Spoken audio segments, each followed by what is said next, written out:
આરોગ્ય વિભાગમાં national health મિશનમાં ફરજ બજાવતા કર્મચારીઓને અનિયમિત પગાર ચૂકવવામાં આવતા આવેદનપત્ર પાઠવ્યું। મહાનગરપાલિકાના આરોગ્ય વિભાગમાં નેશનલ હેલ્થ મિશનમાં ફરજ બજાવતા આઉટસોર્સિંગના કર્મચારીઓને અનિયમિત પગાર મળતો હોવાના કારણે આર્થિક પારાવાર મુશ્કેલી વેઠવી પડતી હોય છે, જેના અનુસંધાને આઉટસોર્સિંગના કર્મચારીઓ દ્વારા કમિશનર કચેરી ખાતે આવેદનપત્ર પાઠવી પગાર સમયસર કરી આપવાની માંગ કરવામાં આવી હતી।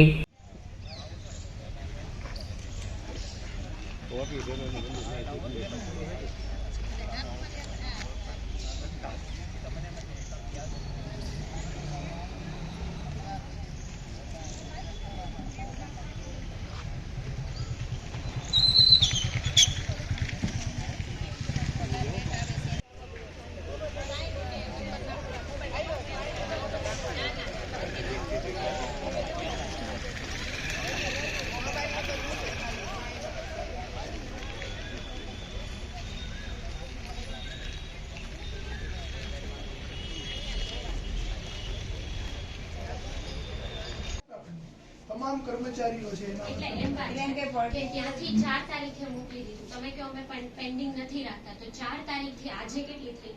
27। તો આટલો ટાઈમ તો પેન્ડિંગ ન રહી શકે ને? આપણે ક્યાં છે બિલ શું છે એ તો કદાચ એમણે ત્યાંથી આઈએફએમ તમને નંબર આપ્યો એમ રાજુભાઈ લગાડો ફોન લગાડી ગયો ને।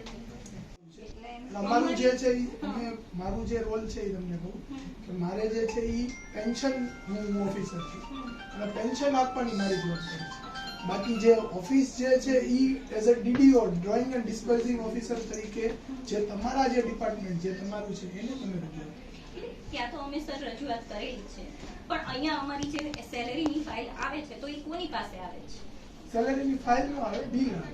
હા, તો એ કોની પાસે? એ બિલને મહિનો થઈ ગયો છે તો હજી એટલે 4 જે છે એ તમે જે બિલ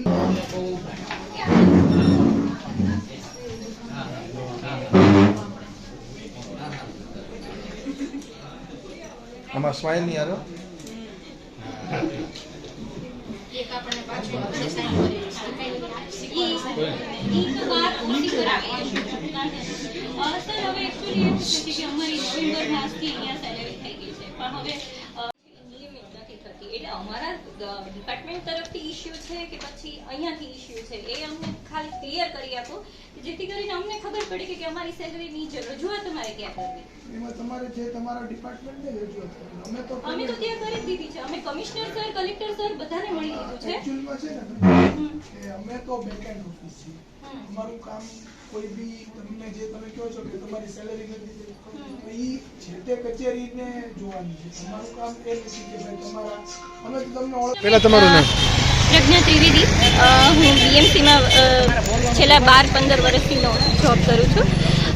એનએચએમ કર્મચારીઓ છીએ અમે, અને છેલ્લા 6 મહિનાથી અમારી સેલરી બહુ અનિયમિત થઈ ગઈ છે, જેના કારણે અમારે આર્થિક અને સામાજિક રીતે ખૂબ જ હેરાન થવું પડતું હોય છે। આજે અમે રજૂઆત કરવા માટે ટ્રેઝરી શાખામાં આવ્યા છીએ, કારણ કે નવેમ્બર માસથી અમારી સેલરી ટ્રેઝરી શાખામાં શિફ્ટ કરવામાં આવી છે, જેના કારણે જે અમારી સેલરી છે એ ટાઈમે થતી નથી અને અમારે ખૂબ જ હેરાન થવું પડે છે। તો બસ અમે રજૂઆત કરવા માટે ટ્રેઝરી શાખામાં આવ્યા છીએ કે 1 થી 5 તારીખ સુધીમાં અમારી સેલરી જો કરી દેવામાં આવે તો અમારે આર્થિક રીતે હેરાન થવું ન પડે। બસ